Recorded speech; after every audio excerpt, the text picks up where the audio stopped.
Chris Lee, Blake Lovell, and Max Barr of Southeastern 14 here to preview Missouri's road trip to College Station, Texas, to face the fighting Texas A&M Aggies. You can catch that 8 Central on Tuesday on the SEC Network. Before we break it down, a reminder, this brought to you by BetOnline. With NFL playoffs here and the NBA season in full swing, BetOnline has you covered with all the up-to-the-second odds, news, and scores. With additional odds, lines, trends, and info on both desktop and mobile, you can access the world's best wagering information anytime. Head there today, get in on the action, see all the updated odds. Remember to use the promo code BELIEVE, that's BLEAV, to get your 50% welcome bonus on your first deposit. Bet online where the game starts. All right, Missouri coming off a home loss to Florida.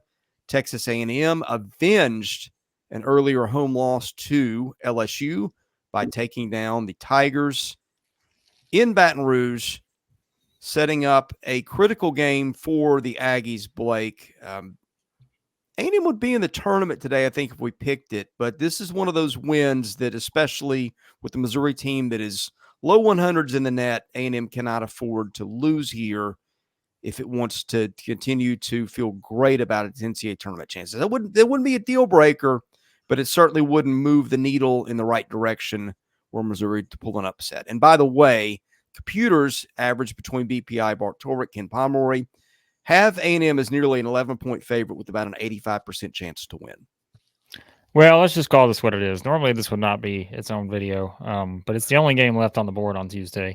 And, I mean, I hate to say that, talking about my Missouri Tigers, but, yeah, this is where we are at this point. Like you said, Missouri is 0-5. They just have not found ways to, capitalize on a couple opportunities, those home games against Georgia and South Carolina. And now, you hit the road to play an A&M team that's feeling a lot better about itself. As you said, Chris, 2 out of their last 3 they've won, lost on a buzzer beater at Arkansas, but really have just been playing so much better. That's the difference with A&M, is they're just playing better. And, yeah, I mean, I've mentioned it a couple times, the opportunity they have coming up, 3 home games in a row, 4 of their next 5 are at home. So this is kind of that turning point for A&M. I feel like we see that every year with them. This feels like it's it for them, and just not a great setup for Missouri, who happens to be coming in, at the wrong time, playing a team that seems to be turning the corner. Look, we could break this game down in so many different ways, but I think Max knows exactly where I'm going here. There is one area that it's I bad. would hide your eyes if you're a Missouri fan. Oh, man. Of how bad exactly this could where you're get, going. because the rebounding could just be brutal here based on the numbers to this point. I mean, you're talking about the best offensive rebounding team in the country. And we say it time and time again. We're like, hey, A&M's not shooting it well. Oh, well, because they're going to get the rebound. And meanwhile, Missouri, it's just not as pretty on the other side in terms of their offensive, rebounding percentage allowed and those kind of things. And so, I mean, that's the game for me. Like, it's pretty much it. Like, this is a game where if Missouri does not box out and limit second chance opportunities for Texas A&M, this game is going to get ugly. And I say that, just based on that significant advantage that we've seen. And so, yeah, that's kind of the name of the game here for Missouri. Yeah, those numbers are brutal. It's like polar opposites. So I'll attack a different angle here, and like probably most of our breakdowns for this game, it's going to be in A&M's favor. But we just saw Tamar Bates have his best game, and he's been playing some of his best basketball.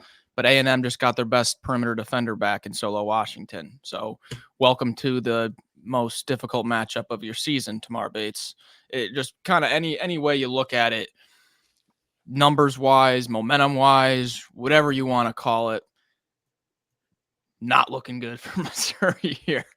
The one thing I do have, though, where Missouri can, kind of make this thing close is A&M has not started out hot in these past few games at all. They have put themselves in a big hole, almost every SEC game. And this is a Missouri offense that does not turn the ball over a lot. So if Missouri does stay true to the trend of A&M's past few games, and A&M comes out and clangs a few shots. They start 1 of 12 from the field, and Missouri is up, 11-3 or something, at the under, the first time out.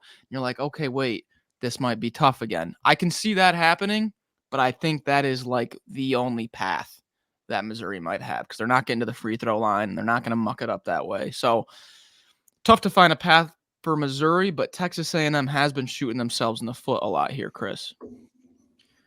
Well, they've been shooting a lot of things. The shots seem to go in a lot of directions.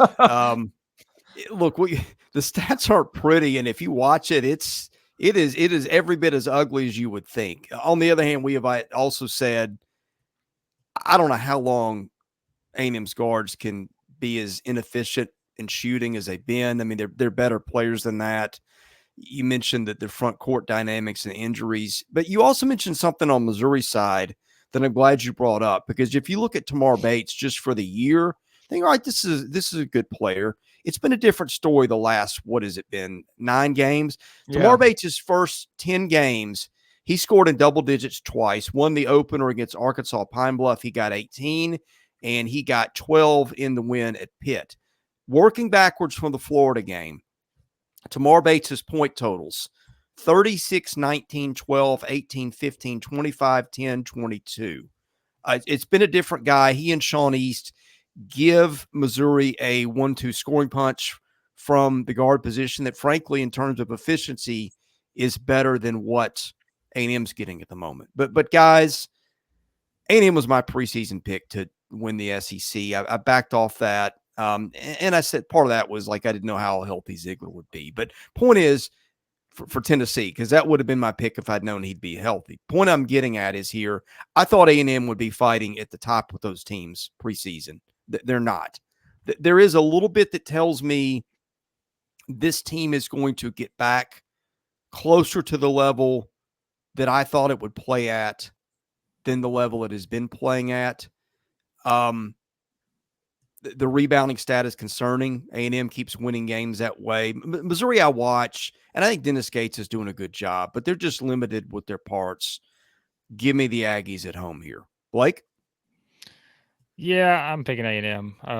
But I mean, yeah, like I said, I don't think Missouri wasn't terrible at Kentucky. Like they were, it was 90-77. They were hanging around. But like they were there with a chance. The Alabama game, that was chippy, as we said.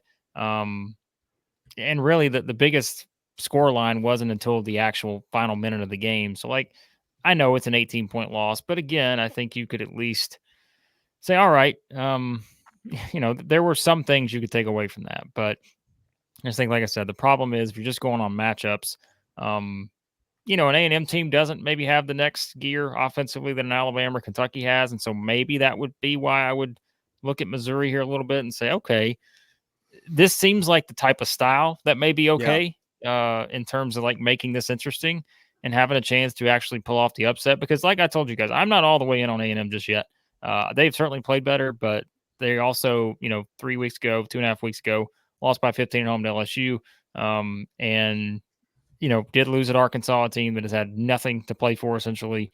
And so we'll see. They've been a little inconsistent still to this point. So, but I think this is a good spot. Next 3 games at home, this seems to be the stretch that they start to turn the corner, and it's just hard to pick Missouri right now until we find a way to see them actually put it all together and get a win out of it. So, yeah, and Henry Coleman, if he plays, if he doesn't play, I think A&M has a really strong culture where they don't change that much. Obviously, Henry Coleman is a big loss, but with Levesque and with Andy Garcia and Washington, they fill in pretty nicely. It's obviously there's a element of the offense that's taken out, but they're able to soak up that loss pretty well, but better than most teams would be able to handle a loss in the front court. The thing that I really worry about is that slow start, because this is a Missouri team with Sean East and Bates that they constantly keep that dribble alive and take you deep into the shot clock and find and ones and little annoying, just, guard back downs where it's just a close mid-range hook shot and stuff like that. And they just claw and scratch. So I can see how this game gets close.